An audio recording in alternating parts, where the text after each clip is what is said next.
live. Isso. E aí, Luma, você pode iniciar, né? E aí a gente vai acompanhando aqui pelo chat. E qualquer dúvida ou qualquer coisa eu vou repassando para você ao longo da palestra, tá bem? Perfeito. Obrigada, Pode Larissa. iniciar. Nada. Gente, boa noite. Eu queria que todo mundo interagisse comigo, que eu acho super estranho essas coisas online. Então, quem quiser falar, perguntar, pode ficar à vontade, tá? Como a Larissa já falou, eu sou enfermeira, formada pelo Santo Agostinho, e tenho especialização em cardiologia e hemodinâmica, que é uma área que eu me realizei muito, né? Não vou mentir para vocês que é o meu xodó, ainda hoje. Eu não trabalho mais em hemodinâmica, mas continua dentro do meu coração. Então, assim, eu vou falar um pouquinho da minha história para vocês. Eu me formei há 12 anos atrás, e desses 12 anos, 9 anos eu trabalhei como enfermeira nessa área de hemodinâmica. Meu primeiro emprego foi no hemodinâmica, e, assim, eu me vi desesperada, porque é um local que a gente praticamente não visita durante a faculdade, e nas aulas também a gente não tem nada dessa vivência, né? Nem em aula prática, nem em aula teórica. Então, assim, é um ambiente bem desconfortável para quem acaba de se formar. E eu me encontrei nesse ambiente, eu tinha que me virar, já que eu nunca tinha visto nada disso. E a minha saída foi comprar um livro, estudar e procurar a especialização mais próxima que tivesse para fazer urgente. E assim eu fiz. E aí foi dando certo, não vou mentir para vocês, não foi fácil. E eu me senti na obrigação de, sempre que eu tivesse a oportunidade de falar sobre hemodinâmica para alguém, falar, para que ninguém passasse por isso que eu passei, porque foi um aperreio muito grande. Então, quando me convidaram para dar esse mini curso, eu achei um assunto bem legal para trazer, já que é um pouco desconhecido para a grande maioria dos estudantes e até enfermeiros já formados também. Então, eu vou começar aqui, vou falar da hemodinâmica em geral e dos cuidados de enfermagem, tá? Vocês estão vendo minha tela? Oi? Estamos, Sim. Não estamos. tô conseguindo ver a tela, não. Eita. E agora, gente? Eu estou conseguindo. Cuidados de enfermagem ao paciente em hemodinâmica. Top. É isso mesmo, Álvaro. Eu também estou vendo. Eu vou sair então, aí eu retorno para ver se volta, porque eu não tô conseguindo não, tá? Talvez você esteja com a tela fechada, o Ellison. E aí, vocês estão vendo ainda? Sim. Sim. Tá. Deixa eu ver aqui que agora... Eu é que não estou vendo. Deixa eu mexer aqui. O que vocês estão vendo agora? Eu estou vendo a mesma tela, nada mudou. Tá. Peraí.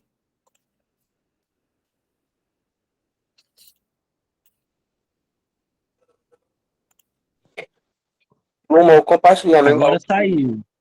Tá. o problema realmente é com o pessoal que não está conseguindo assistir, e aí deve ser alguma coisa, ou internet, ou ele que não está sabendo manusear o Meet. Mas o teu compartilhamento tá ok. Beleza. E agora, vocês estão vendo a minha introdução? Pronto, agora sim. Sim, estamos. Beleza. Então, vamos lá. Eu quis trazer para vocês a necessidade de onde que surgiu se ter um ambiente como a hemodinâmica, né?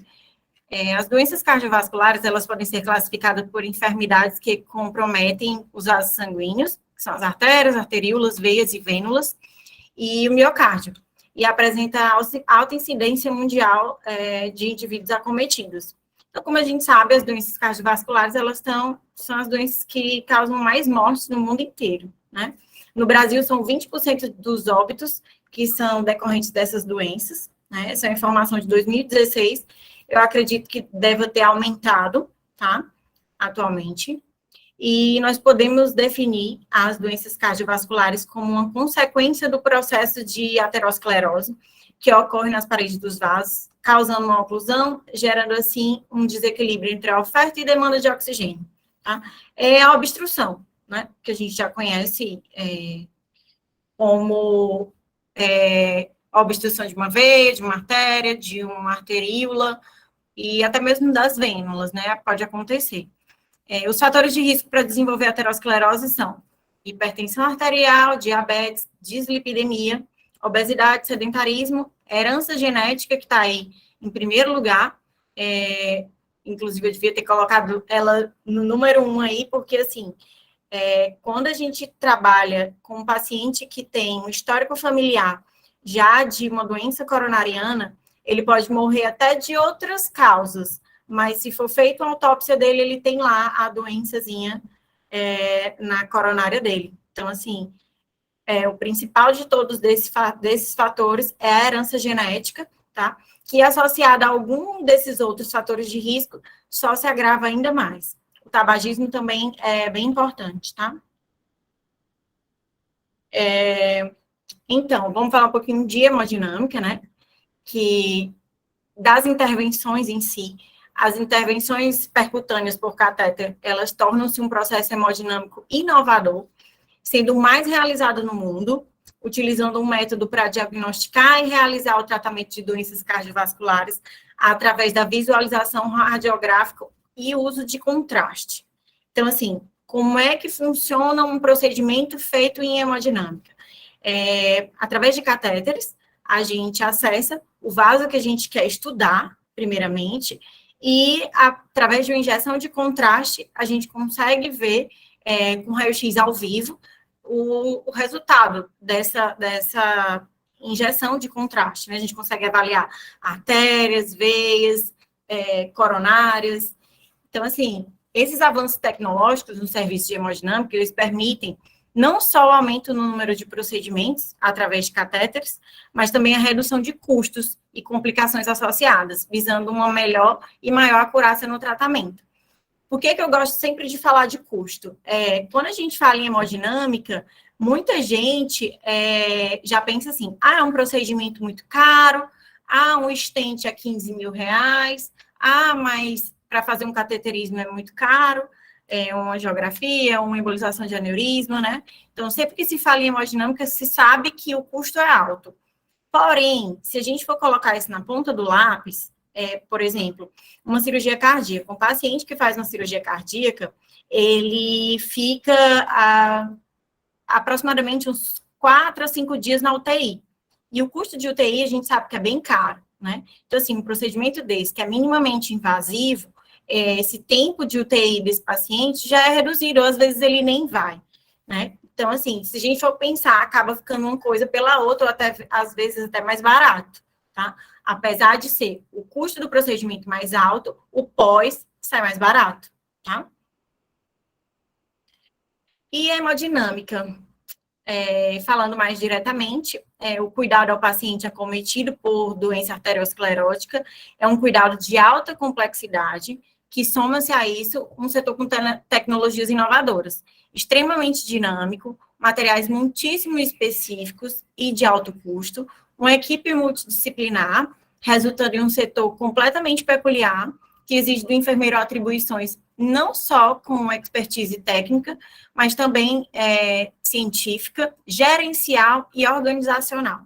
Eu costumo dizer que o enfermeiro de hemodinâmica, ele acaba que é como se ele gerenciasse um pequeno hospital, porque a hemodinâmica é um setor que a gente recebe o paciente, a gente orienta o paciente, a gente organiza a questão burocrática, a gente, às vezes, até agenda o procedimento com o paciente e a gente acompanha também o pós. Então, assim, é como se fosse um mini hospital. As atribuições do enfermeiro de hemodinâmica são praticamente as atribuições do enfermeiro gerente, junto com um enfermeiro auditor e o enfermeiro assistencial. Então, assim, envolve muita coisa, não é fácil e acaba sendo um dos setores mais visados do hospital, porque ainda hoje tem-se essa mentalidade de que a hemodinâmica é a galinha dos ovos de ouro de um hospital. Então, é muito bem visto pela administração, é muito bem visto por toda a equipe médica, porque são procedimentos diferenciados e que geram muito lucro para o hospital, tá? E o papel da enfermagem, né? A enfermagem, em geral, como uma profissão de ajuda, a enfermagem possibilita os profissionais estarem com outra pessoa em diversos momentos da vida e, consequentemente, de cuidado. Vários elementos estão evoluindo na composição da sua prática, e dentre eles o cuidar é tido como o centro para a prática da enfermagem, além de ser um direcionamento moral, pessoal e profissional. Falando um pouco da enfermagem em si, é uma profissão que eu não me vejo sendo outra coisa, já que tem essa questão do cuidado. Muita gente já me perguntou, por que tu não fez medicina? É a pergunta que eu mais odeio responder, mas enfim, eu respondo. Eu não fiz medicina porque eu gosto de cuidar, né? E eu acho que é completamente diferente.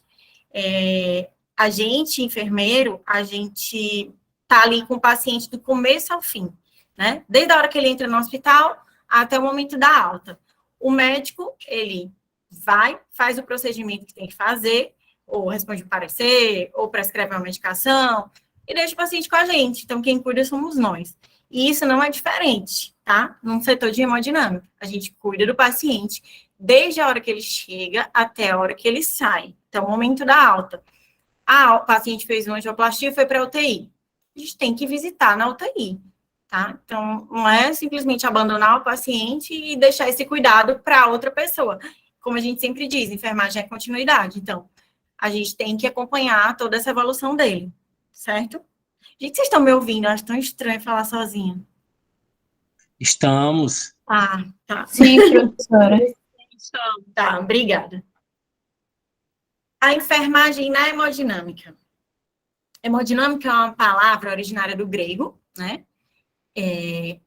Haima significa sangue e dynamis significa força.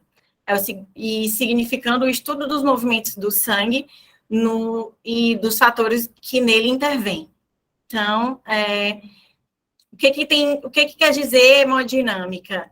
O estudo do sangue percorrendo os vasos e todos os seus órgãos. Então, acaba que a gente trata o indivíduo, todos os órgãos do corpo dele, a gente consegue fazer um tratamento ou um diagnóstico através da hemodinâmica. Muita gente pensa que em hemodinâmica só faz cateterismo, né? Associa muito ao coração. Mas a gente tem diversos outros exames que podem ser feitos mais na frente, eu vou falar para vocês todos, tá? Como eu falei para vocês, o enfermeiro, no setor de hemodinâmica, ele tem uma variabilidade das funções que ele exerce, né? Uma delas é educador em saúde, que a gente faz aquela parte de acolhimento, explica como é que vai ser o procedimento, recebe a família também, assim, o momento que um paciente é diagnosticado com o mais comum, né? Um defeito na coronária, alterou um teste ergométrico, alterou uma cintilografia, alterou uma tomografia de coronárias. Provavelmente esse médico assistente dele vai solicitar um cateterismo, né? Esse paciente chega para a gente na hemodinâmica e a gente faz esse acolhimento, explicando para ele como é que vai ser esse exame, como é que vai ser a questão do jejum, se ele tem algum tipo de alergia, a gente faz aquele histórico de enfermagem bem completo e orienta ele como que vai ser o pós, e dá toda essa atenção para a família também, que é um momento de angústia para eles, né? Todo mundo, a maioria dos leigos, né, os pacientes, eles acham que o cateterismo é uma cirurgia, que é uma coisa muito complicada e tal. Apesar de ser um procedimento arriscado, eles acabam que aumentam essa expectativa, tá? Outra função nossa no setor de hemodinâmica é assistencial e administrativa. Além dos cuidados, a gente tem também que liderar a equipe e gerenciar os recursos humanos e materiais. Por que a gente tem que fazer tudo isso sozinho? Acaba que o enfermeiro de hemodinâmica, ele é o coordenador do setor, né? Então, assim, a gente lidera uma equipe de técnicos de enfermagem, tecnólogo de radiologia também. Então, assim, a gente tem que gerenciar todo mundo que está ali sob nossa supervisão, inclusive os médicos, tá? O gerenciamento de recursos humanos é interessante, porque quem faz as escalas dos funcionários somos nós, escalas sobre aviso, a gente tem que também se atentar à questão da radiação, vou falar um pouquinho mais à frente, de fazer um rodízio desses funcionários que trabalham com radiação, é o mais justo e é o mais seguro, tá? E a questão dos materiais, toda hemodinâmica, em qualquer lugar do mundo, não só aqui em Teresina, como São Paulo, Estados Unidos, todo lugar, ela tem que se manter com um estoque mínimo de todos os itens que podem ser utilizados numa emergência. Então, quem gerencia esses materiais somos nós, enfermeiros, tá? A gente tem que estar vendo o que a gente vai precisar, por exemplo, um estente, eu preciso ter todas as medidas disponíveis no momento de um procedimento de urgência. Então, quem gerencia isso, de o que tem, quanto tempo vai durar, quando que eu tenho que solicitar mais, tudo isso somos nós, tá? E a sistematização da assistência, para a gente ter uma maior qualidade. Então, assim, já tem hospitais aqui em Teresina, já tem hemodinâmicas daqui, e na grande maioria dos hospitais do Brasil, né, já tem essa questão da sistematização da assistência, que a gente avalia o paciente, prescreve os cuidados, e a parte dos meninos de técnicos de enfermagem dão continuidade para essa sistematização. E assim, a gente tem uma qualidade na assistência. A atuação do enfermeiro em unidade de hemodinâmica, ela exige um conhecimento complexo, para que esse profissional desempenhe suas funções com versatilidade e qualidade na assistência ao paciente. O mesmo, ele necessita de experiência, atualizações constantes e desenvolvimento de conhecimentos e habilidades específicas para a área, salientando-se, assim, a necessidade de aperfeiçoamento constante. A área de hemodinâmica está sempre tendo inovações, sabe? E, assim, a maioria dos fornecedores de material, eles mesmos chegam com essas informações, atualizações para os enfermeiros de hemodinâmica. Então, assim, a partir do momento que mudou, agora tem um estente que ele é bioabsorvível. A gente recebe o representante, ele apresenta para a gente o material, como que funciona, tanto para a gente como para o médico, para a gente saber como que vai lidar essa questão também burocrática dos convênios, se eles estão autorizando, é um produto novo. Então, assim, a gente precisa estar sempre atualizado, porque não é porque a gente está no Piauí que a gente vai estar atrás dos outros, tá? Aqui, a gente tem coisas muito novas, a gente já trabalha com equipamentos de ponta, então, assim, a gente não está ficando para trás de ninguém, tá? Então, a gente, enfermeiro, tem que estar se atualizando, sim, sempre em congressos. Normalmente, o enfermeiro que trabalha em hemodinâmica, ele está sempre em parceria com o coordenador da hemodinâmica, coordenador médico. Então, tudo que for atualização, congresso, apresentações, que às vezes os representantes fazem para mostrar os novos produtos, a gente é sempre convidado, tá? Para a gente desenvolver melhor essas nossas habilidades, né? Então, a gente precisa estar em sintonia, a equipe inteira, a equipe multidisciplinar. Então, a gente absorve esse conhecimento e passa para a nossa equipe. Então, o enfermeiro está aí nesse papel de educador também, tá? Não só eu vou ficar com esse conhecimento, mas eu devo passar para todos, tá? Nesse sentido, de acordo com a portaria de número 123, a equipe de unidades de assistência em alta complexidade cardiovascular, entre elas, unidades de hemodinâmica, ela deve contar com um enfermeiro coordenador com especialização em cardiologia ou com um certificado de residência em cardiologia, reconhecido pelo MEC, ou com um título de especialista em enfermagem cardiovascular, reconhecido pela Sociedade Brasileira de Enfermagem Cardiovascular. Essa portaria, ela se aplica para as hemodinâmicas do SUS, tá? Hemodinâmicas de serviço privado, o hospital vai contratar um enfermeiro que ele acha que se encaixe na função. Não chega a ser uma obrigatoriedade, mas nas unidades que são do SUS, ou que tenham uma parceria com o SUS, que tem hemodinâmicas aqui em Teresina, que atende SUS e atende particular, essa unidade mista, ela também tem essa obrigatoriedade de ter um enfermeiro especialista, tá? Para poder realizar esses procedimentos pelo SUS. É uma exigência. Vieira traz para a gente uma discussão que o fato de que a maioria dos cursos de graduação em enfermagem não contempla, em sua grade curricular, conhecimentos mais profundos sobre radiologia.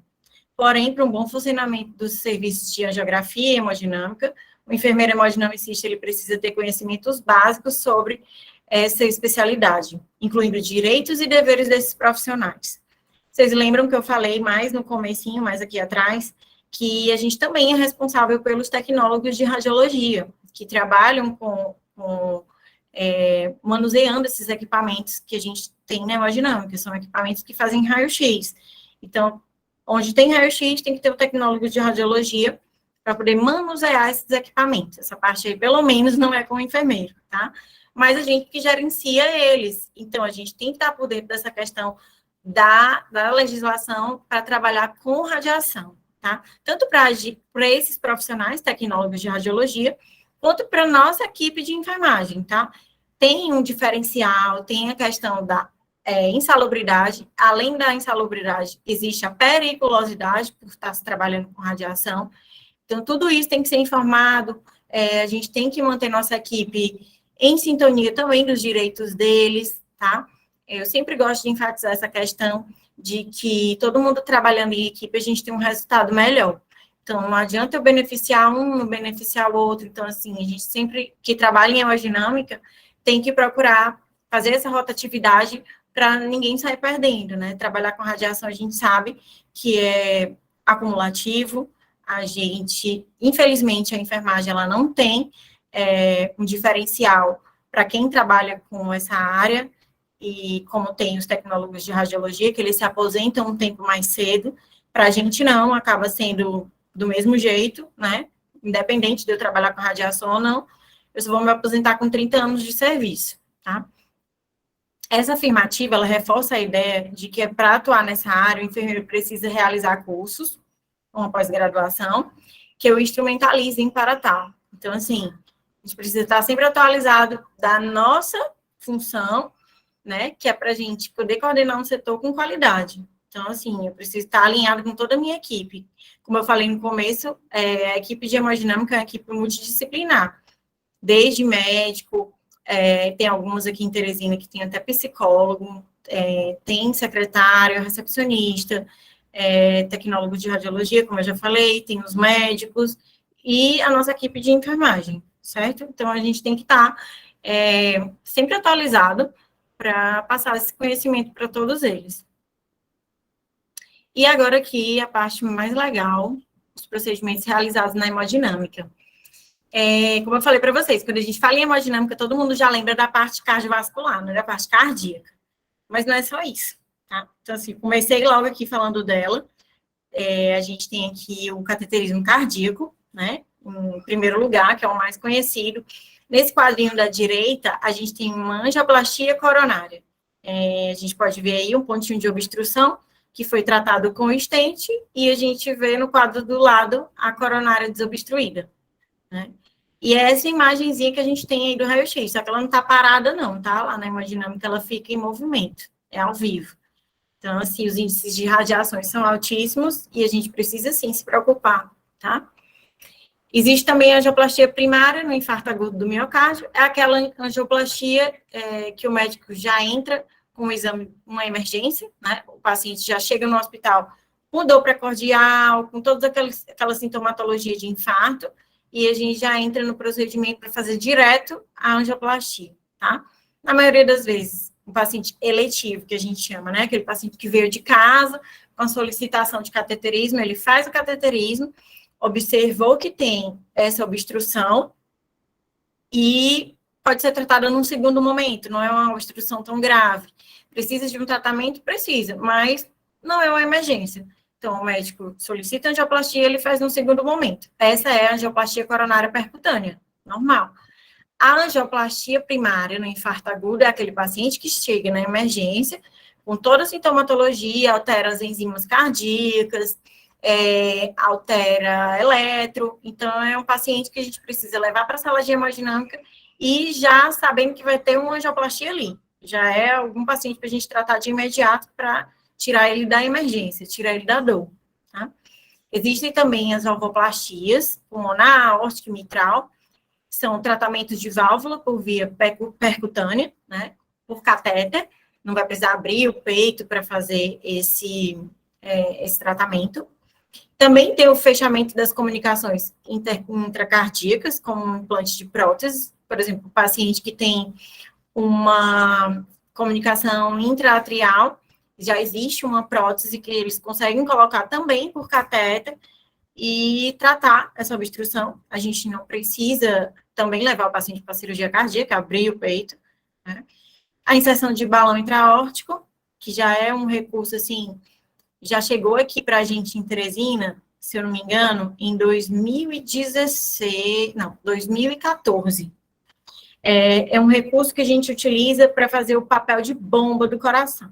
Eu costumo dizer que quando o médico solicita o balão intraórtico, é o BIA, já é o último recurso que ele está tentando usar.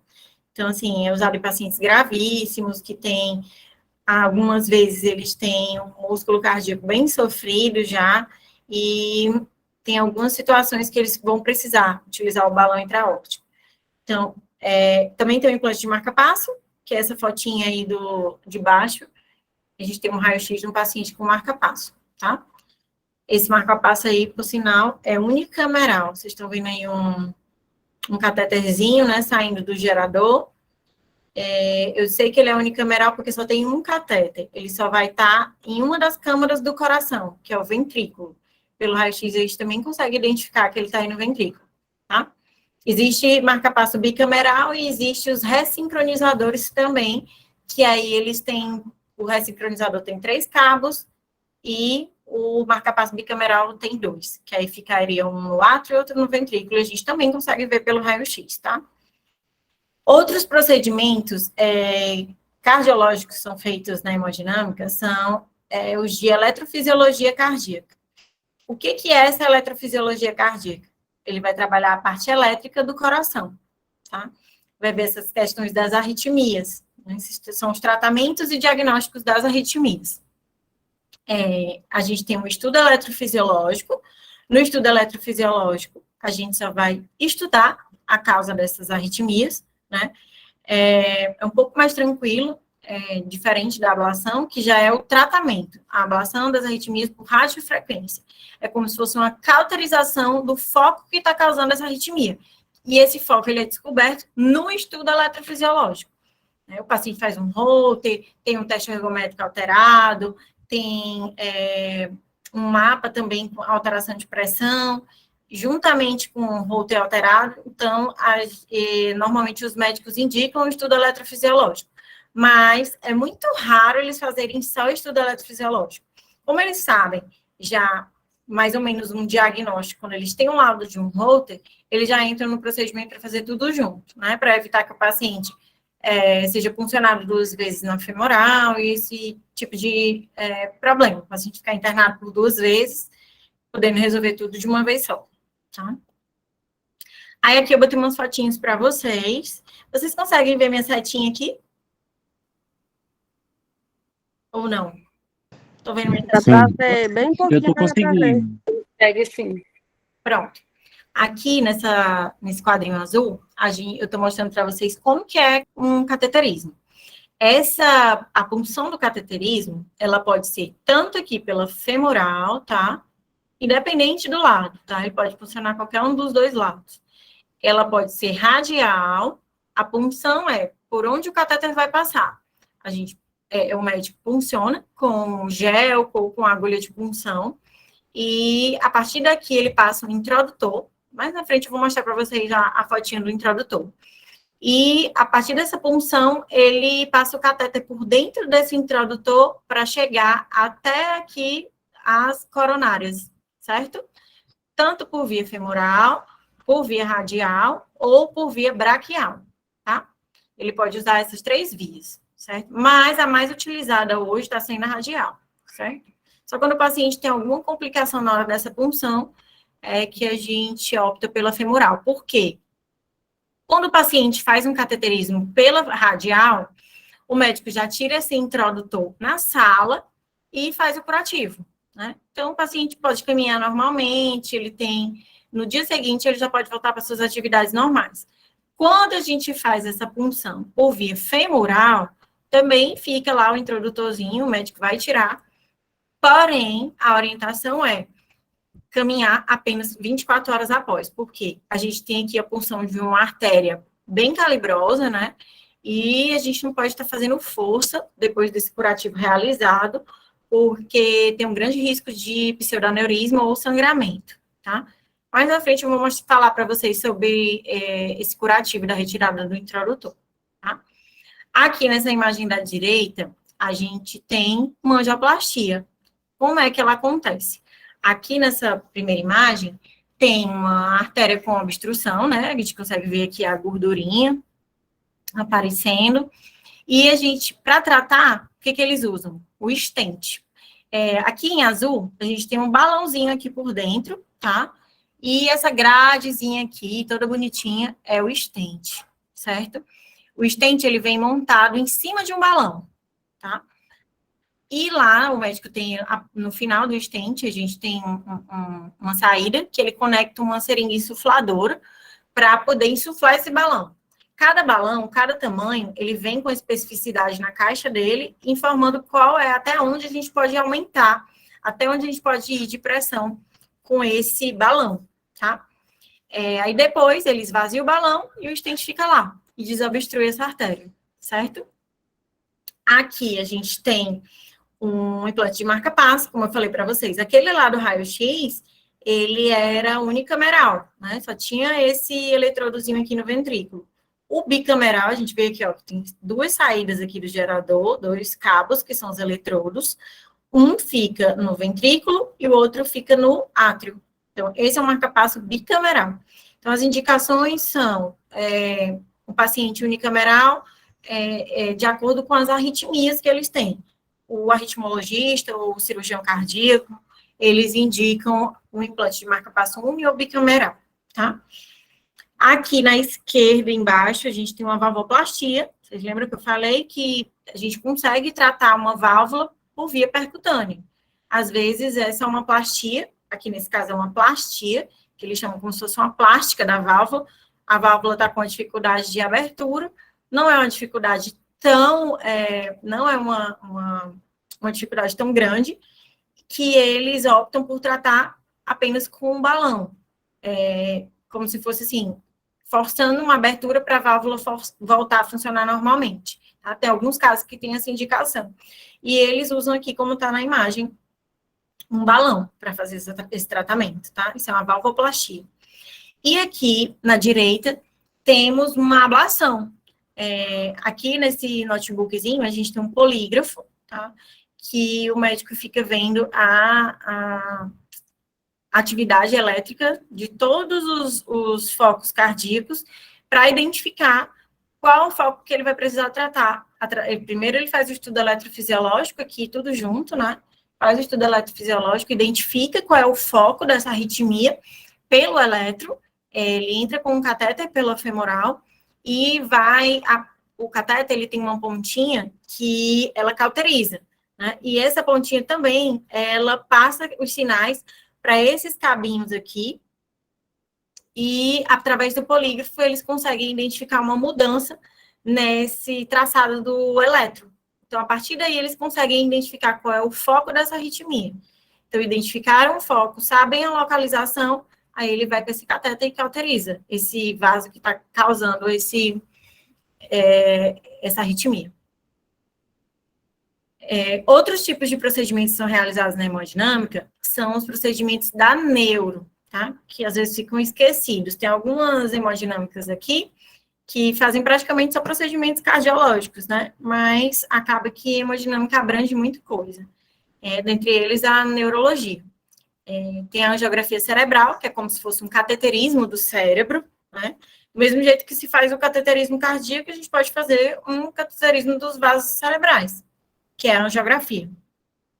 Temos também a embolização de aneurisma cerebral, que deve ser a mais famosa aí, a angioplastia dos vasos cerebrais,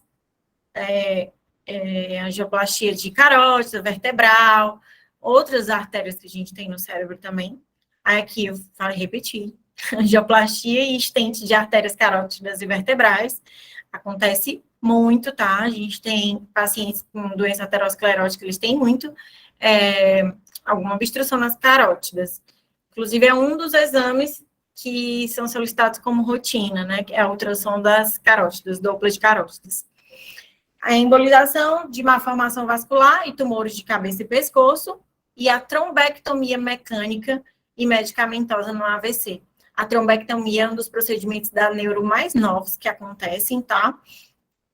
Ela é bem interessante, eu até botei uma fotinha dela aqui. Vou explicar para vocês aqui na foto. Nessa foto da esquerda, a gente tem uma embolização de aneurisma. Esse novelinho aqui são as molas, a molinha que ela vem através de um catéter, né? Do mesmo jeito do cateterismo. Só que, normalmente, os procedimentos da neuro são feitos por via femoral ou, em algum caso muito específico, por via braquial, tá? Aqui, por dentro do mesmo introdutor, é usado do mesmo jeito, é passado um microcatéter com essas molinhas dentro. E esse microcatéter, ele chega aqui até a pontinha do aneurisma, que é esse aqui. Esse aqui é o microcatéter. E aqui é a entrada do aneurisma. E aqui ele destaca essa mola, tá? Ele usa um destacador lá no final, onde ele está com o catéter, a ponta do catéter, e a mola se solta aqui dentro do aneurisma. Nessa figura B aqui já é um tratamento por clipe. Eu achei ela interessante, porque esse tratamento por clipe é feito no centro cirúrgico. O paciente tem que abrir a cabeça para tratar esse aneurisma. É uma cirurgia mais delicada, né? O paciente tem que ser anestesiado com anestesia geral. Já na embolização de aneurisma pode ser só uma sedação. Então, o benefício é maior para o paciente e o tempo de hospitalização também, tá? Aqui a gente tem a angioplastia de carótida. Esse vaso mais estreito aqui da direita é a carótida interna e aqui a carótida externa, que é a que tem mais obstruções. Normalmente, o estente que se usa na carótida, ele não é montado em balão, diferente daquele estentezinho de coronária que eu mostrei para vocês. Ele vem solto, ele é liberado sozinho, tá? Ele é autoexpansível, que a gente chama. No momento que ele é liberado, ele já se encaixa lá no local e se expande sozinho, tá? Primeiramente, na angioplastia de carótida, o médico utiliza um catéter balão, que ele insufla para esmagar essa placa, e no segundo momento ele coloca essa parte do estente, tá? Colocou o estente lá e ele não é removível, tá? O estente, depois que ele é colocado num lugar, ele não sai, tá? Então, o médico tem que ter muita precisão e destreza na hora de estar implantando qualquer estente.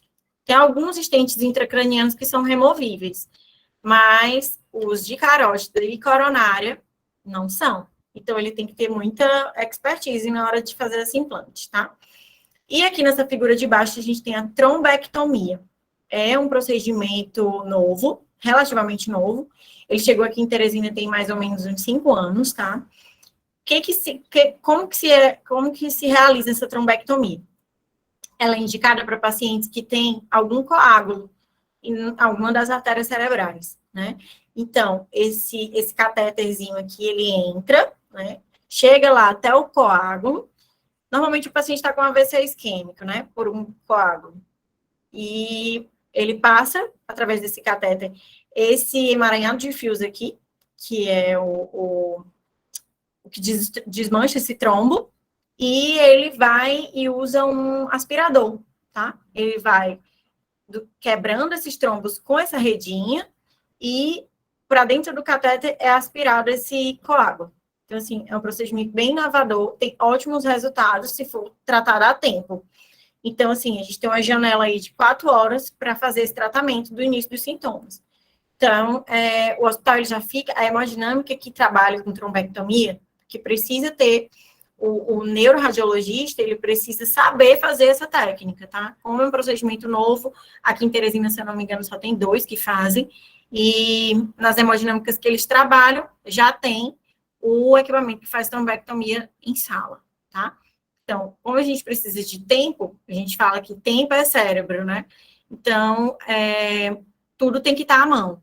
Como eu falei para vocês, a gente, enfermeiro de hemodinâmica, a gente tem que saber gerenciar essa questão dos materiais também. tem que pensar em tudo que é urgência que pode acontecer. Outros procedimentos que são realizados na hemodinâmica são de radiologia intervencionista periférica, que aqui a gente tem o radiologista que faz, né, e os vasculares também fazem muito, o cirurgião vascular, que é especialista em procedimentos percutâneos, tá? Tem a angiografia digital diagnóstica, que é a angiografia de qualquer um dos membros, a gente consegue ver, e qualquer um dos vasos internos. Tem um controle de hemorragia por meio de embolização vascular.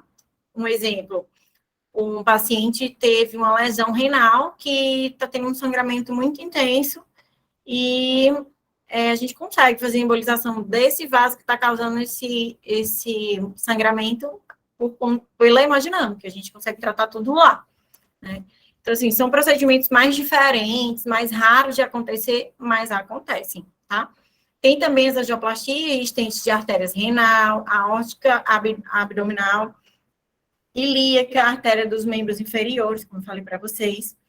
Tem o implante de endoprótese vascular, né, que é de aneurisma de aorta, tanto torácica como abdominal, também é tratado na hemodinâmica.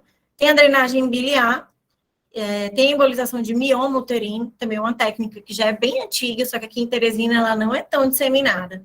Tá? Eu ainda vejo muito paciente jovem fazendo histerectomia sem necessidade, né? Porque a embolização de mioma é, assim, uma bênção na vida, porque acaba que se trata por um catéter, por um furo, né? E você fazer uma histerectomia é praticamente um parto cesáreo. O paciente fica debilitado por pelo menos 40 dias. Uma embolização, a paciente volta para sua vida normal com 15 dias. Então, no máximo 15 dias. Então, é bem mais tranquilo. Tem tratamento de tumores primários e secundários do fígado, a implantação de filtro de veia cava, tratamento endovascular dos aneurisma aórtico torácico abdominal e as dissecções com a sala cirúrgica integrada, que a gente fala. O que acontece? Tem alguns serviços aqui no Brasil e no mundo que eles têm uma sala que é considerada híbrida, né? Existem algumas situações de hemodinâmica que, se agravarem, precisam ser tratadas em centro cirúrgico, como, por exemplo, uma endoprótese, né? Se tiver alguma complicação durante a endoprótese, a equipe de cirurgia cardíaca, ela tem que estar preparada. E, normalmente, é numa sala ao lado. Por isso que a gente fala que tem que estar integrada a hemodinâmica com sala cirúrgica, tá? É o que a gente chama de sala híbrida. Existem alguns procedimentos, como, por exemplo, TAV. Eu nem coloquei aqui para vocês, porque é uma coisa que a gente passaria uma aula inteira falando só disso, que é o tratamento de válvula por via percutânea, né? Implante de válvula por via percutânea, na verdade, que o hemodinamicista só entra na sala para tratar essa válvula com a equipe de cirurgia na sala do lado preparado, que é um procedimento muito arriscado, envolve muitos profissionais,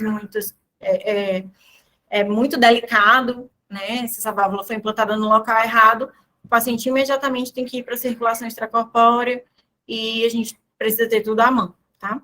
O tratamento percutâneo das malformações vasculares periféricas também é feito por um radiologista intervencionista.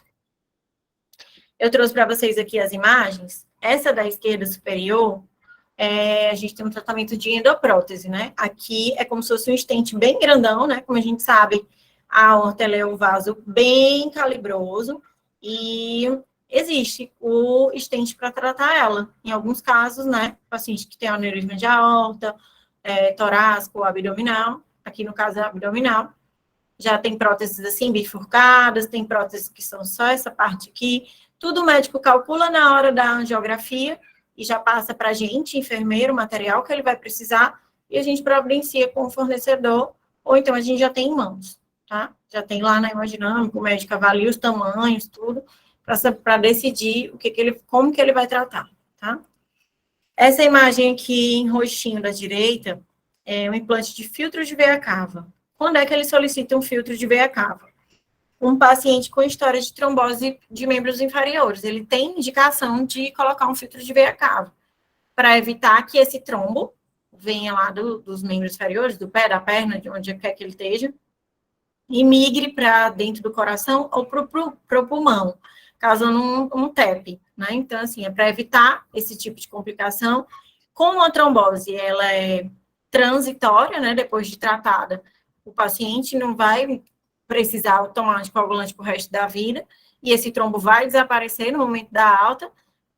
Normalmente, os filtros de veia cava, eles são removíveis, né? O paciente fica usando ele enquanto ele está em tratamento dessa trombose, e depois disso, ele é removido, tá? Aqui é a parte que ele está sendo destacado, essas duas primeiras fotos, e aqui já é ele sendo removido. Ele tem um ganchinho, e ele já vem com um catéter próprio para remoção, tá? Aqui, nessa figura do meio, a gente tem uma drenagem biliar. Aqui a gente trata, quando é que ela é indicada? Normalmente, câncer de vesícula biliar, que causa de vesícula biliar ou de fígado, né? Que, dependendo do tamanho do tumor, ele chega a obstruir essa parte da vesícula que ela que acaba liberando a bile nessa parte do intestino. Então, assim, o que acontece? Com isso, o paciente ele tem uma obstrução nessa passagem e o paciente passa a reter bile, né? E causando inúmeros sintomas. Um deles é a icterícia, né? Coceiras pelo corpo, e é bem desconfortável. Normalmente, já acontece quando a gente tem um estado de câncer já bem avançado, são pacientes bem debilitados, né? E que tem indicação para fazer esse procedimento. Depois que ele já tratou por todos os recursos, é um paciente normalmente em tratamento paliativo, ele vai para a hemodinâmica para fazer essa drenagem biliar, para aliviar esses tipos de sintomas. Eles têm muita coceira, dor no corpo, por conta dessa retenção de bile, e também dificuldade de alimentação. Aí o médico passa esse cateterzinho na vesícula biliar, no ducto da vesícula biliar, e essa bile que estava sendo retida ou por tumor de vesícula, ou por tumor de fígado, que é aqui nessa passagem, ela passa a drenar para uma bolsinha que fica fora, tá? O médico faz essa punção direta do fígado, passa o catéter, localiza a via, né? Passa o catéter na via, e essa bile, ela vai à medida que ela for sendo gerada, ela vai para uma bolsinha, e o paciente descarta, tipo um coletor de urina, tá? Nessa figura aqui da esquerda, a gente tem o tratamento por catéter de uma artéria renal, tá? É muito pouco feito, né, mas acontece. O enfermeiro de hemodinâmica tem que estar preparado para tratar tudo. E aqui a gente tem a embolização do mioma, como eu falei para vocês, é um procedimento já bem disseminado no mundo, aqui no Brasil também, mas aqui em Teresina a gente tem poucos profissionais ginecologistas que indicam. Eu acredito que é porque tem um conflito de interesse aí, né? Então, por exemplo, eu sou ginecologista, tenho uma paciente com mioma, eu faço a esterectomia. Então, para mim, é mais lucrativo fazer a esterectomia dela do que indicar ela para um radiologista intervencionista que faça uma embolização. Então, é uma mentalidade muito pequena desse profissional, mas acontece muito. Então, como eu falei para vocês, eu já trabalhei em unidade de internação também, e eu via muito paciente jovem que fazia esterectomia por mioma. Então, assim, existem as indicações? Existem. Tem casos específicos que não dá para tratar com embolização, mas a grande maioria dá. Então, assim, é um procedimento bem mais tranquilo, a paciente vai de alta no dia seguinte, a paciente precisa ser sondada, a paciente não precisa ser nem anestesiada, é só uma sedação, então é bem mais tranquilo. A paciente vai embora com 24 horas e volta à sua vida normal de 10 a 15 dias. E os cuidados de enfermagem em hemodinâmica. Os cuidados diferenciados, né? Além dos que a gente já faz sempre. Uma anamnese. Por que é importante essa anamnese? A gente precisa saber histórico familiar, porque lá no começo eu falei para vocês que um paciente que ele tem um histórico familiar de doença coronariana, ele vai ter 80% de chance de ter também. Então, a gente precisa estar sabendo disso. Precisa saber se esse paciente é diabético, precisa saber se esse paciente é hipertenso, a idade dele, óbvio, né? preciso saber se ele tem algum tipo de alergia. Então, para passar tudo isso para o hemodinamicista quando ele chegar. O exame físico também é muito importante, né? Como, apesar de ser uma responsabilidade muito grande para o enfermeiro, ele trabalha com... tem hemodinâmicas aqui em Teresina que fazem até 30 procedimentos por dia. Então, assim, independente da quantidade de procedimentos que tem, todos esses pacientes têm que ser bem recebidos, bem acolhidos e muito bem avaliados, tá? O diagnóstico, a gente precisa estar por dentro do diagnóstico desse paciente e temos também que criar um plano de cuidados e uma avaliação desse plano após, tá? Além dessas, são funções do enfermeiro controle de material, gastos e gerenciamento dos profissionais da unidade, como eu já falei, tá? A gente tem que fazer todos os cuidados básicos que a gente já faz num paciente de qualquer unidade, e, além disso, tem que ter essa questão burocrática da questão dos gastos, de gerenciamento de profissionais. Os cuidados específicos de enfermagem hemodinâmica, durante os procedimentos, o enfermeiro ele deve estar atento à monitorização do paciente, administrar as medicações quando necessário. O paciente, quando ele vai fazer um procedimento na hemodinâmica, ele é todo monitorizado como se ele estivesse na UTI. Então, a gente tem que estar sempre atento para sinais, sintomas, sinais vitais, monitorização, e estar sempre a posto para uma possível parada cardíaca, parada respiratória, reação alérgica ou qualquer outra complicação orgânica, né? A retirada do introdutor arterial e a observação se tem um possível sangramento também é responsabilidade nossa, tá? Já houve várias discussões. A retirada do introdutor é um procedimento médico? A retirada do introdutor é um procedimento da enfermagem, enfermeiro, técnico de enfermagem?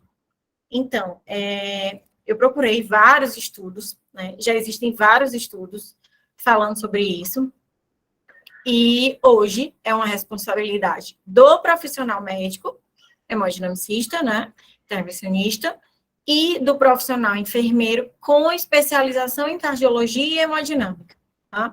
Essa responsabilidade fica restrita a esses dois profissionais.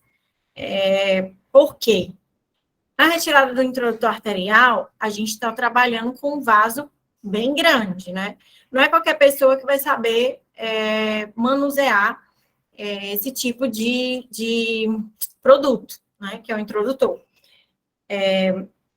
Como eu falei para vocês, é uma atividade direcionada para o enfermeiro, porque a gente precisa ter experiência para poder tirar o introdutor. Mais à frente eu vou explicar para vocês como que é feito esse curativo.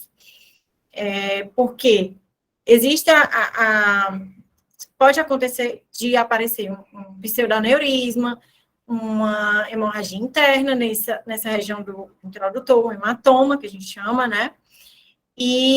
Ou ter lesado algum outro vaso ao redor ali daquele dispositivo. Então, a gente precisa saber fazer esse curativo para poder avaliar se teve alguma intercorrência na retirada desse introdutor ou até mesmo nessa punção. Então, por isso que tem que ter um profissional habilitado para fazer isso, tá? Não é o que acontece hoje em dia. Qualquer funcionário da enfermagem acaba fazendo esse tipo de procedimento. Às vezes porque é muito agoniado, plantão, só tem um enfermeiro, tem vários introdutores para tirar, ou às vezes esse paciente foi anticoagulado e esse introdutor só tem indicação de ser retirado daqui a 6 horas, o paciente vai para a UTI, é uma emergência, então acaba sendo retirado pelo pessoal da UTI. Porém, não é o que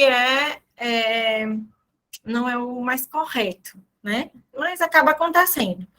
E existem também algumas situações, como já teve aqui em Teresina. Infelizmente, um paciente chegou aí a óbito, porque depois de um curativo, não foi feito a compressão da forma que tinha que ser feita, o paciente sangrou e chegou a ter um choque hipovolêmico na UTI, por falta de observação e por falta de um curativo bem feito, tá? A realização de curativos e encaminhamento para a unidade de internação, instrumentar procedimentos médicos.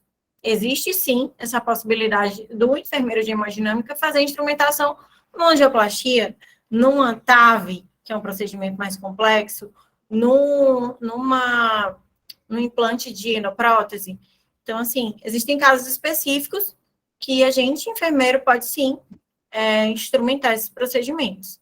Realizar o TCA, que é o tempo de coagulação ativado, realizar procedimentos exclusivos do enfermeiro, como eu falei. Além do básico, a gente precisa de um plus e saber algumas coisas a mais. Mas o básico a gente tem que fazer, né, que é realizar a sondagem vesical, enteral e gástrica, intervir e auxiliar em paradas cardiorrespiratórias e nas intercorrências que poderão ocorrer. Orientar o paciente sobre cuidados pré, trans e pós-procedimento, né? Tudo isso é função nossa. Como eu falei para vocês, quando a gente fala em hemodinâmica, essa parte do introdutor é o que as pessoas mais temem, né? Que não é tão tranquilo assim. O introdutor é esse catéterzinho aqui pequeno, tá? Ele vem com tamanhos diferentes, e dependendo do procedimento, o médico solicita um maior, um menor, que são para diagnósticos, e outros para procedimentos terapêuticos, tá? Aqui, eu trouxe uma imagem que mostra ele implantado numa femoral, tá? E uma realização de um curativo. A orientação é que a gente use os dois dedos médios, os dedos médios e o indicador da mão esquerda, né? Para comprimir a parte superior desse introdutor e sentir, localizar esse pulso da artéria femoral. Depois que a gente localiza, fica normalmente a 2 centímetros do orifício da punção, a gente exerce uma leve pressão nesse local e puxa esse introdutor. Depois de puxado, a gente fica comprimindo por 40 minutos, tá? 40, 20, tem gente que preconiza 20, depende do protocolo operacional padrão de cada hemodinâmica. 20, 30, 40 minutos. Já vi esses tempos em alguns hospitais. Aí, o que pode acontecer?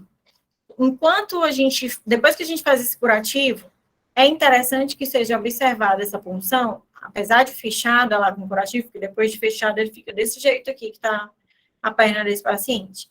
A gente precisa ficar observando a cada 2 horas, tá? Se o paciente estiver em hemodinâmica. Se ele estiver em UTI e tiver sido anticoagulado, a gente observa a cada meia hora, tá? Aqui, a gente tem passo a passo desse curativo, né? Se houver um novo sangramento, é repetir tudo de novo. Tira tudo e faz do início, tá? Comprime os 40 a 30 minutos e refaz esse curativo fechado, tá?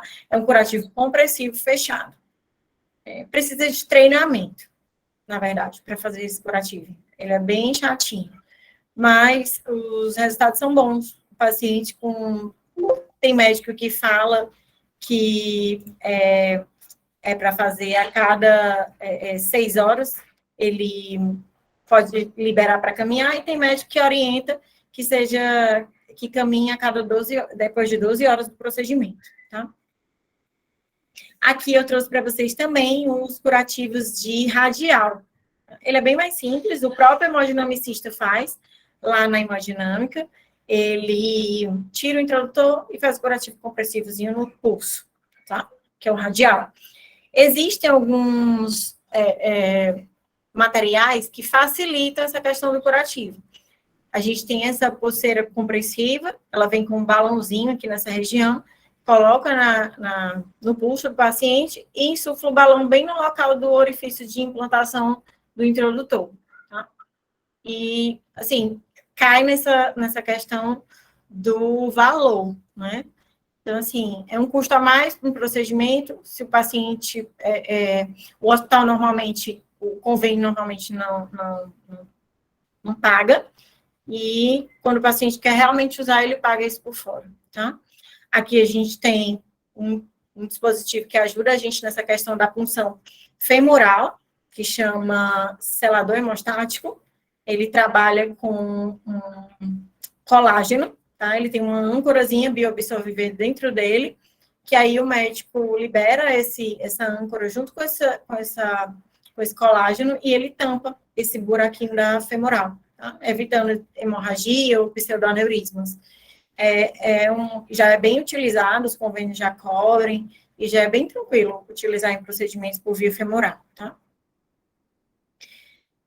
Outros cuidados de hemodinâmica que a gente precisa ter é orientar, avaliar e preparar tanto físico como emocionalmente os pacientes. Como é que a gente prepara esse paciente fisicamente? Se ele for fazer uma punção na femoral, a gente orienta ele que ele venha. Normalmente, já se faz essa orientação para ambos as punções, né? O paciente vai fazer um cateterismo, a gente orienta que ele faça a tricotomia do braço e a tricotomia da virilha, tá? Independente da via que o médico vai usar, porque acontece a radial desse paciente é boa. O paciente entra para fazer um cateterismo, aí o médico não consegue funcionar a radial e passa para a femoral. Então, a gente já sempre deixa as duas vias preparadas, tá? Investigar a questão da sensibilidade e alergia a iodo, que é o contraste. Eu botei aqui nessa fotinha, existem vários tipos de contraste no mercado, tá? Mas para utilizar em hemodinâmica, é o contraste à base de iodo, tá? A gente chama de contraste iodado. Por isso que é importante a gente fazer esse questionário para o paciente da questão das alergias. Se esse paciente tem alergia a frutos do mar, que tem iodo na sua composição, né? Existe uma grande chance dele ter alergia ao contraste iodado. Então, é feito um preparo, por isso que é importante essa conversa com o paciente, tá, gente? Às vezes eu faço isso até no momento de agendamento do exame. O que eu procurava fazer? Eu pedia para a secretária para ela fazer essa pergunta inicial, quando fosse agendar, e caso o paciente tivesse alergia ou alguma outra coisa, eu retornava essa ligação para ter mais, ser mais minuciosa nessa seleção desse paciente, tá? Avaliar os exames laboratoriais, que a gente tem que observar ureia e creatinina, para saber se esse paciente tem alguma alteração renal, e também ver essa questão da coagulação, tá? Para ver se o paciente tem alguma doença hematológica. Por que a gente tem que avaliar a função renal de um paciente que vai para a hemodinâmica? Todo procedimento que é feito na hemodinâmica, para a gente avaliar os vasos, a gente precisa avaliar, a gente precisa do contraste, para esse vaso ser preenchido com contraste e refletir lá no raio-x para a gente poder identificar esse vaso. O contraste, ele tem uma osmolaridade muito alta, o que prejudica a função renal. Então, eu preciso de um paciente para fazer um procedimento desse com uma função renal perfeita, ou então próximo do perfeito, né? Em caso de urgência, não precisa estar tão perfeito assim, né?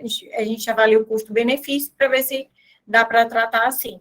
Mas a função renal para procedimentos eletivos do paciente, ela tem que estar bem, tá? Tem que estar tudo ok.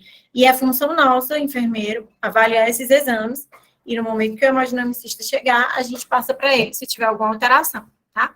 A gente precisa avaliar, confirmar a questão do jejum para o procedimento. Também depende do protocolo operacional padrão de cada hemodinâmica, tá?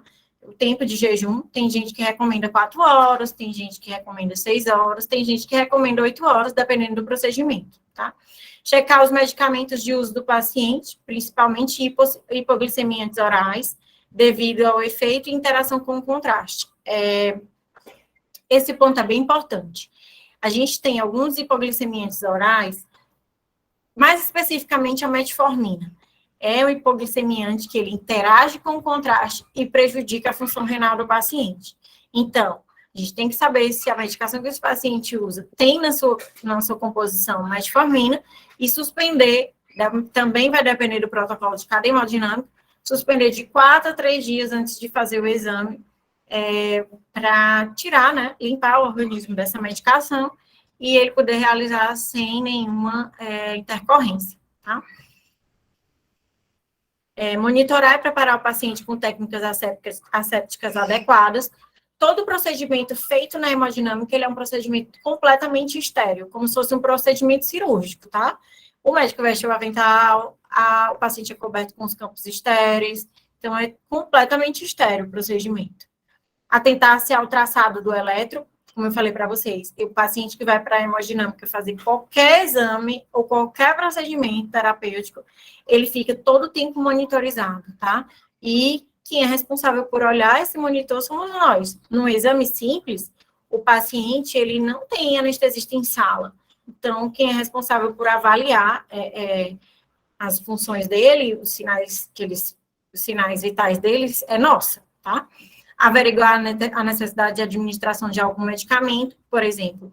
O paciente chega para fazer o procedimento, a gente vê que ele está muito ansioso, muito nervoso, é uma coisa nova, apesar da gente conversar, ele não melhorou essa ansiedade, a gente conversa com o médico assistente e ele prescreve alguma coisa. Então, assim, é papel nosso também identificar a necessidade de alguma medicação, tá?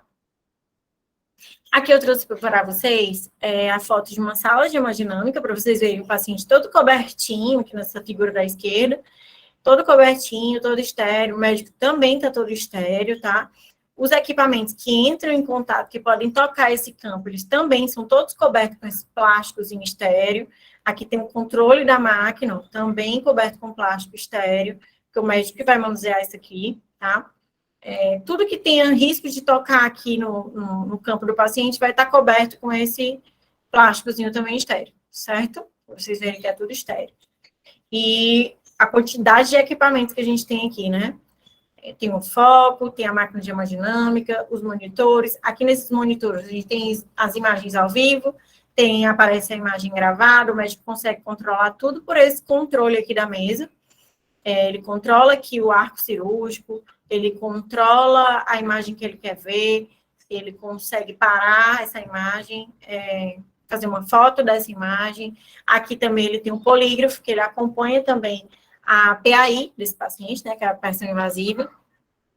Ele consegue controlar também a pressão e também consegue avaliar a frequência cardíaca, tá? Alguma arritmia, ele também consegue ver tudo aqui nessa tela.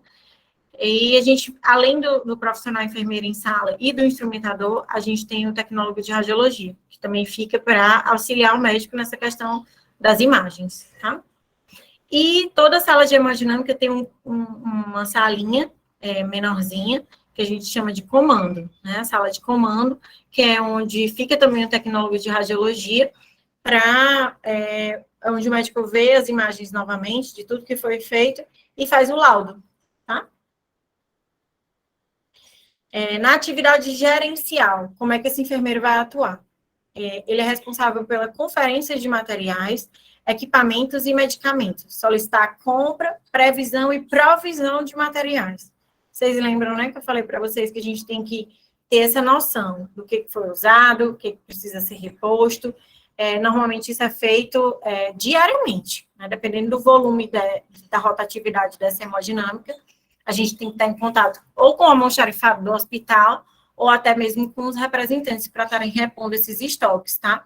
Normalmente esse material fica em consignação no hospital. Por ser um material caro, normalmente o fornecedor ele deixa o material em consignação e à medida que vai sendo usado que é cobrado ao hospital, tá? Outro papel do enfermeiro é implantar os procedimentos operacionais padrão. Não vou mentir para vocês, quando eu comecei a trabalhar na hemodinâmica que eu trabalhava, que foi meu primeiro emprego, lá não tinha, né, um protocolo operacional padrão, e eu tive que fazer do zero. Então, assim, eu tive muita dificuldade, mesmo depois, assim, eu fiz especialização em hemodinâmica, e nem na especialização ninguém me deu essa orientação. Então, assim, acabou que eu fiz tudo muito...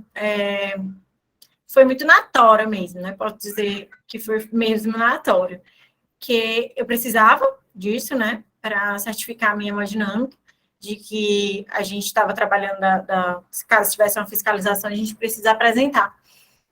E, assim, eu conversei com outros enfermeiros de hemodinâmica de outros estados, e até enfermeiros daqui, e consegui fazer esses procedimentos operacionais padrão.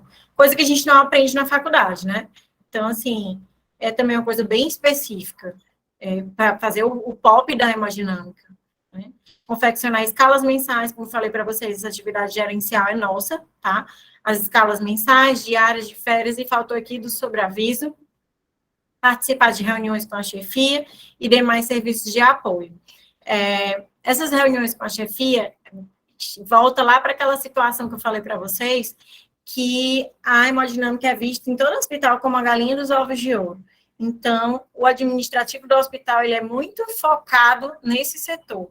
Então, a gente tem que estar por dentro de volume de procedimentos, quantidade de procedimento diagnóstico, de procedimento terapêutico, Normalmente, o enfermeiro de hemodinâmica, ele tem reunião com a administração semanalmente, para passar os números, os quantitativos, eles pedem também, às vezes eles pedem para a gente dividir os procedimentos por área, né, para saber quais são os profissionais que estão frequentando, o volume de cateterismo, o volume de angiografia, volume de procedimentos da neurologia, então a gente acaba fazendo essa parte administrativa também, que é contabilizar esses procedimentos e passar para a direção do hospital. Acaba ficando nas nossas mãos, tá?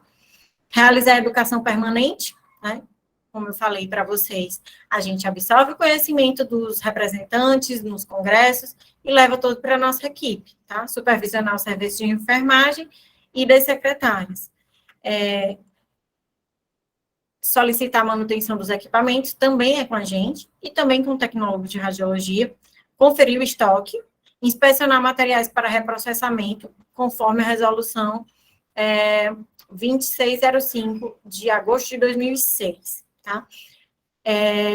Apesar de existir essa possibilidade, aqui em Teresina, não vou dizer para vocês que 100% das hemodinâmicas trabalham com material sempre novo, mas 90% das hemodinâmicas aqui hoje, no Brasil, utilizam sempre materiais novos. Essa parte de reprocessamento, essa tecla está sendo muito batida para não ser mais utilizado, e acaba que já é uma realidade nossa trabalhar sempre com material novo. Então, antigamente se reprocessava, podia ter até 5 usos, mas hoje em dia já foi extinto, tá? Praticamente extinto. Outro cuidado de enfermagem em hemodinâmica é a questão da proteção radiológica, e a gente precisa adequar toda a equipe para isso, tá? Todo mundo vai trabalhar num setor de risco, né? Então, com radiação ionizante, então todo mundo precisa estar preparado para isso, tá?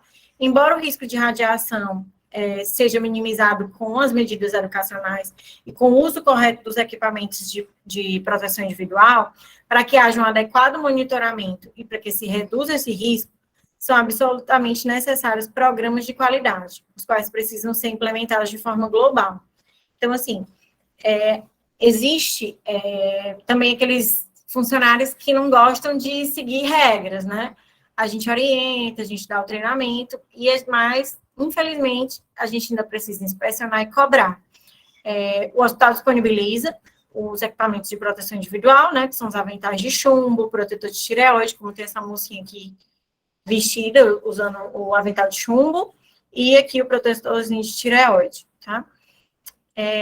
Existe também os dosímetros, que são esses... Existem de várias marcas, aqui eu botei o da ProRad, é o mais usado aqui em Teresina, esse da ProRad.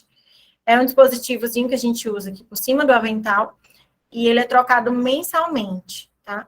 Esse dispositivo, ele consegue armazenar a quantidade de radiação ionizante que a gente recebe, tá? E é feita uma avaliação mensalmente para saber se essa dose é nociva ou não. Ela sendo nociva, o que vai acontecer? Um funcionário recebeu uma dose de radiação muito alta, de acordo com o protocolo do hospital. Esse funcionário, ele pode, dependendo dessa quantidade, se ele tiver alteração de exames, por exemplo, se ele tiver uma plaquetopenia, ou se ele tiver uma alteração no mapeamento de retina, esse funcionário, ele é afastado por um tempo que quem vai determinar é o médico de segurança do trabalho, e depois ele volta às suas atividades, ou ele é transferido de setor, tá? Existe toda essa avaliação. Os exames periódicos nos funcionários de hemodinâmica, eles são feitos com um tempo menor, né? Em alguns hospitais é preconizado que eles façam anualmente. Na hemodinâmica, existem protocolos que eles podem fazer trimestralmente ou semestralmente, tá? Mas a frequência é maior do que nos outros setores por conta da radiação.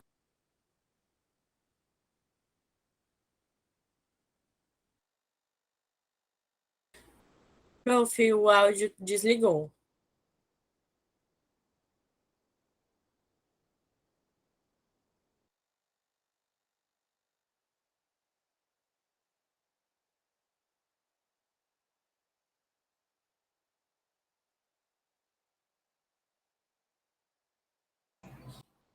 Agora estão ouvindo? Sim. Sim. Eu vou repetir de novo aqui a última coisa que eu falei.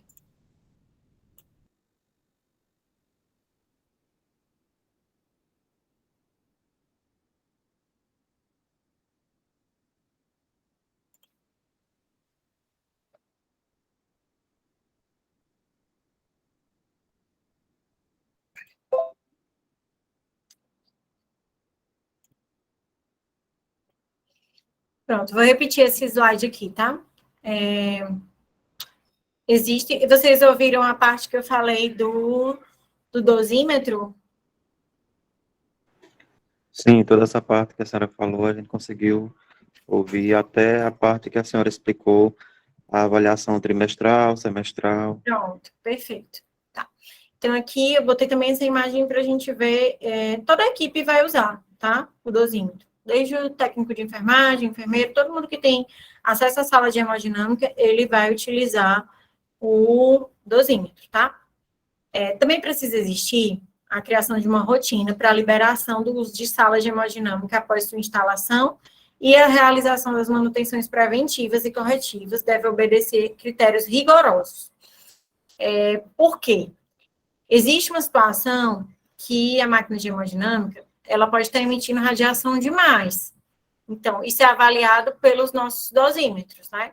Então, se houve um aumento na dose de radiação para todo mundo, existe algo errado com essa máquina. Então, a orientação é que a gente solicite uma manutenção para avaliar isso aí. Então, é outra situação que a gente precisa estar bem atento, tá? Porque isso é prejudicial para toda a equipe, certo?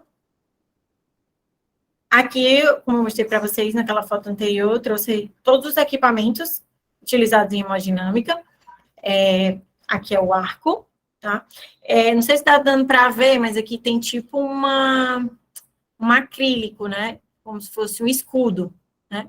Esse escudo aqui, ele protege também de radiação, tá?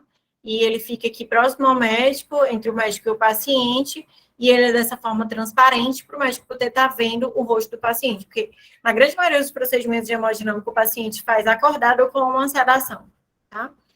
Aqui a gente tem um monitor, como eu falei para vocês, ele consegue ver as imagens ao vivo, frisadas, pode voltar, tudo controlando aqui na mão, tá? Normalmente o próprio médico faz essas mudanças nesses monitores. É um joystick, que a gente chama, tipo aquele controlezinho de videogame, tá? Precisa de um carrinho de anestesia, e quando um paciente, por exemplo, da UTI, que vem grave, um AVC ou um infarto, que vem entubado, a gente usa o carrinho de anestesia, precisa ter na hemodinâmica. Mas aqui para o lado esquerdo, que não aparece na foto, tem um carrinho de parada, tá? Carrinho de parada com um desfibrilador. Outro detalhe interessante da hemodinâmica é que no momento de qualquer procedimento feito lá, a gente precisa estar com gel na pá do estabilizador, ou do desfibrilador, e o desfibrilador sempre ligado, tá? A gente não pode perder tempo, porque existe essa chance de acontecer de uma necessidade. A gente sempre faz procedimentos, são procedimentos simples que podem se agravar. Então, a gente não pode perder tempo, tá? Aqui atrás a gente tem um polígrafo, que é onde a gente avalia tanto a pressão, a PAI, né, que é a pressão invasiva, e a gente vê também a questão do eletrocardiograma, tá? É feito também ao vivo, todo o tempo. A gente consegue avaliar, e no final do exame a gente consegue registrar e imprimir, certo? Aqui a gente tem uma seringa injetora, esse equipamentozinho aqui, que é para avaliar a questão ventricular. Ele injeta uma quantidade razoavelmente grande de contraste direto no ventrículo com uma pressão bem alta, que é para justamente avaliar a função das válvulas, tá? Que a gente chama de ventriculografia. Isso é feito através dessa seringa injetora, que toda hemodinâmica é equipada com ela, tá? A canalização, a gente precisa ter canalização de oxigênio, ar comprimido, e em alguns lugares do Brasil, aqui em Teresina a gente não tem, precisa do óxido nitroso, mas aqui a gente não trabalha ainda, infelizmente, tá? E aqui a gente tem uns materiaizinhos bem legais, que eu trouxe para mostrar para vocês, mas primeiro eu queria falar dessa imagem aqui de baixo da direita. Aqui a gente tem, lembra que eu falei para vocês que a gente precisa de tudo sempre à mão. Aqui a gente tem um armário bem recheado, tá? Aqui nas caixinhas a gente tem os stents, catéter balão, e assim, que fica penduradinho assim, comprido, são os catéteres, tá? Eles têm um tamanho de aproximadamente 120 centímetros, que é o padrão. Em casos especiais, é solicitado, o médico solicita com antecedência e a gente providencia. mas na sua grande maioria ele tem de 90 a 120 centímetros, tá? Aqui nessa foto superior, que tem essas pontinhas, são os modelos de catéter. Existe uma infinidade deles. Aqui eu botei 5 para vocês. Cada um desses tem uma função. Para avaliar a coronária direita, tem um catéter tal. Para avaliar a coronária esquerda, tem um catéter tal. Para avaliar o ventrículo, tem outro catéter. Então, assim, o que foi que eu tive mais dificuldade quando eu assumi uma hemodinâmica? Identificar tudo isso. Então, assim, para mim, foi a pior parte, não vou mentir para vocês. Mas, aos poucos, a gente vai aprendendo, vai convivendo, vai fazendo reuniões com os fornecedores, são eles mesmos que vão explicar para a gente, são eles que conhecem os produtos deles, e acaba que eles que vão orientando e passando esse conhecimento para a gente passa para o restante da equipe. Mas, para mim, a minha maior dificuldade em hemodinâmica foi realmente aprender a trabalhar com esses materiais que são bem específicos, tá? Aqui a gente tem a imagem de um stent. Eu coloquei ele em cima de um... Peguei essa imagem, achei bem interessante, que dá para a gente ter uma ideia do tamanhozinho que ele é, tá? Aqui a ponta de um dedo. E a gente tem ele aqui... Normalmente, quando ele vem montado no balão, ele vem assim, todo fechadinho, tá? E depois que o balão é insuflado, ele fica lá, aberto. Obviamente, abrindo o vaso, né? E o balão sai, tá? E ele fica assim, de um tamanho maior. Existem inúmeras medidas de stents. O médico calcula na hora do procedimento qual o tamanho que ele vai querer, né? E a partir daí, a gente precisa, por isso que a gente precisa ter esse estoque aqui, ó, bem recheado, porque o tamanho da coronária de cada um é bem específico e a gente precisa estar com tudo na mão. Aqui é o introdutorzinho, né, que está sendo implantado na femoral, que depois a gente, enfermeira, vai ter que tirar, tá?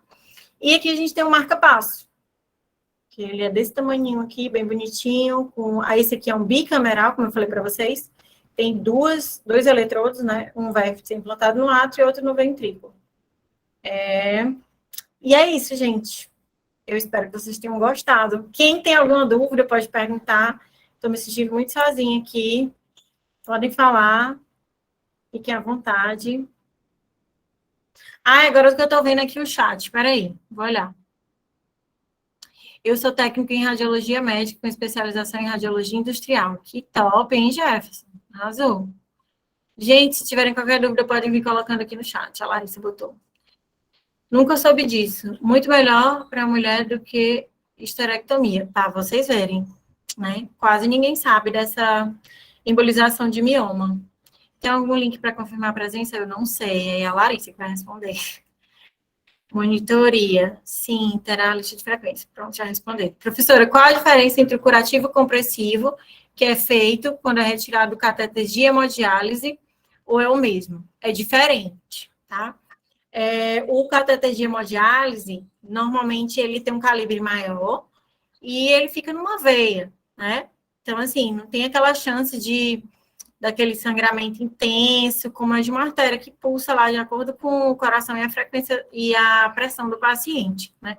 Normalmente, um curativo de hemodiálise a gente tira, faz uma compressãozinha de 10 minutinhos e o curativo, ele não precisa ser compressivo depois, tá?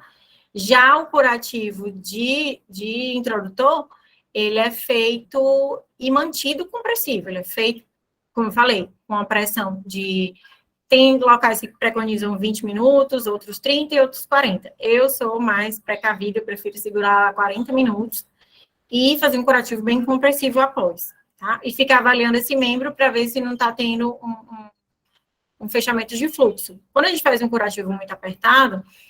depois a gente vai lá no pé do paciente e avalia a questão da artéria pediosa, se ela está pulsando, e aí a gente sabe que esse curativo não está atrapalhando a circulação da perna, tá? Se muda mesmo na questão de compressão. Muda na questão de compressão e na questão do tipo de curativo, tá? A gente comprime mais tempo por ser uma artéria, e o curativo, ele precisa ser compressivo, tá? No catéter de hemodiálise, ele só precisa ser um curativo fechado. Se o paciente for alérgico a iodo, pode ser feito sem contraste ou é feita dessensibilização? É feita uma dessensibilização, que é um preparo, que a gente chama, tá? O próprio médico que vai realizar o procedimento, ele está apto a prescrever, então a gente, nesse primeiro momento, quando a gente avalia que esse paciente tem alergia, a gente passa para o médico e ele passa uma prescrição com antialérgico, corticoide, e ele faz um preparo de mais ou menos 5, 4 dias e está apto para fazer esse procedimento, mas com algumas ressalvas, tá? A gente procura usar um contraste com uma osmolalidade menor, que vai causar uma reação alérgica menor, acaba sendo um pouco mais caro, e então a gente não tem ele todo o tempo disponível, né? Então, os hospitais optam por usar só em casos específicos, tá? É essencial ver o papel do enfermeiro nesse setor. Sim, gente, é muito importante. O estoque de materiais no serviço que você conhece de hemodinâmica, como são armazenados? Em uma farmácia, dentro da hemodinâmica ou dentro da própria sala? Ele tem que ficar dentro da própria sala, tá? Por quê? No momento do infarto, a gente, como eu falei, para o coração, tempo é músculo. Para o cérebro, tempo é cérebro. Então, a gente não pode perder tempo indo, vou pegar na farmácia, não. Ele tem que estar no armário dentro da sala. Aquele armário que eu mostrei na imagem, ele é dentro da sala de hemodinâmica, tá? Foi muito construtivo, meus parabéns. Obrigada, Matheus. Adrielen, obrigada. Obrigada a você. Muito interessante. Obrigada, Joelle. Giovana, muito obrigada. Também adorei. Camila Ferreira, muito bom. Valeu, Camila. Miriam, aula muito boa, muito obrigada. Estou feliz. Muito obrigada pelo compartilhamento de informação. Vocês têm POP pré-curativo específico? Temos, tem que ter, tá? A gente tem que criar esse POP, porque a gente vai colocar a questão do tempo, né, que a gente preconiza na hemodinâmica, e a avaliação de artérias depois, tá? Quanto tempo a gente precisa observar, então, tudo a gente coloca no POP da nossa unidade. Com relação ao procedimento e manutenção. Não entendi. Acho que... Não entendi. Manutenção de quê? Dos equipamentos?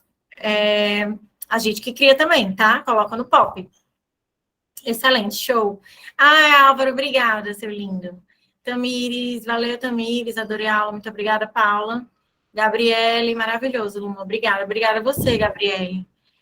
Com quanto tempo após o curativo o procedimento é retomado aos anticoagulantes? Sim. Depende do procedimento e depende da dose de anticoagulante. Um paciente faz angioplastia, ele não vai poder parar o anticoagulante. Então, ele vai aumentar essa dose. Ele usa anticoagulante por 1 ano, depois que ele faz angioplastia. Então, mais uma atençãozinha aí no curativo dele, no pós-operatório. Ou então, o uso do angiocil, que é aquele selantezinho hemostático que eu mostrei para vocês. Para pacientes que saem antiagregados do procedimento, o ideal é que use esse selante hemostático, tá? Excelente aula, Jéssica, obrigada. Camila, obrigada, Camila. O link de presença está aí, minha gente, vamos assinar. Edileuza, valeu, Edileuza, palestra muito boa. Obrigada, Ana Beatriz, Núbia, obrigada. Janes, Marcela, Érica, obrigada, gente. Raquel, perfeita. Tô me achando, Raquel. Aula perfeita, parabéns, você foi maravilhosa. Gente, vocês são lindos. Ótima aula, Vitória, obrigada, gente. Tô falando demais, né, Larissa? Não, eu só ia agradecer mesmo, né, a sua contribuição, assim, como o pessoal tá falando, foi uma excelente aula. E só reforçar, né, como é importante para a gente, principalmente enquanto estudante, ter essa aproximação, porque, como você falou no início, né, a gente não tem muito contato na graduação. Exatamente. Então, muito legal, né? E agradecer a participação do pessoal, né, em mais um dia de congresso. Gente, vocês foram incríveis, viu? A gente teve um total de quantos participantes, Larissa? Eu acredito que teve mais de 80 hoje, viu? Foi, eu acho que foi cerca de uns 100 participantes. Uau, obrigada, viu, gente? Estou feliz. Ei, sábado tem palestra minha, viu, minha gente? Bora assistir. O assunto é top também, bem diferenciado. Vou falar de autotransfusão na cirurgia cardíaca, um procedimento bem top, bem desconhecido também. Adoro falar de coisa assim, estranha. Então, é para vocês irem assistir minha aula.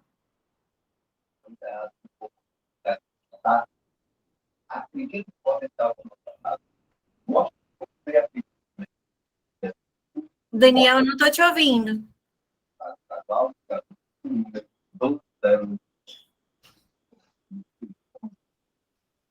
Eita, Daniel, Eu tá acho que é o falhando. microfone dele ligado.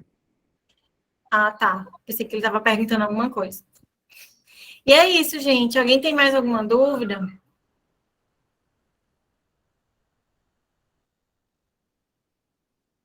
Tô aqui pronta.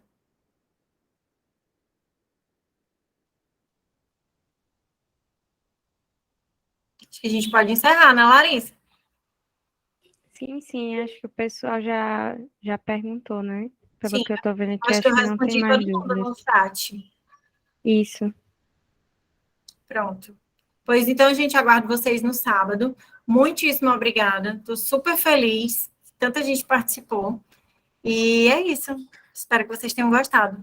E até a próxima. Sempre que quiserem me chamar, eu vou. Tá? Para falar de hemodinâmica, eu estou sempre pronta. A gente que agradece. Boa noite, tá? Tchau, Boa gente. noite. Até Tchau. sábado. Até.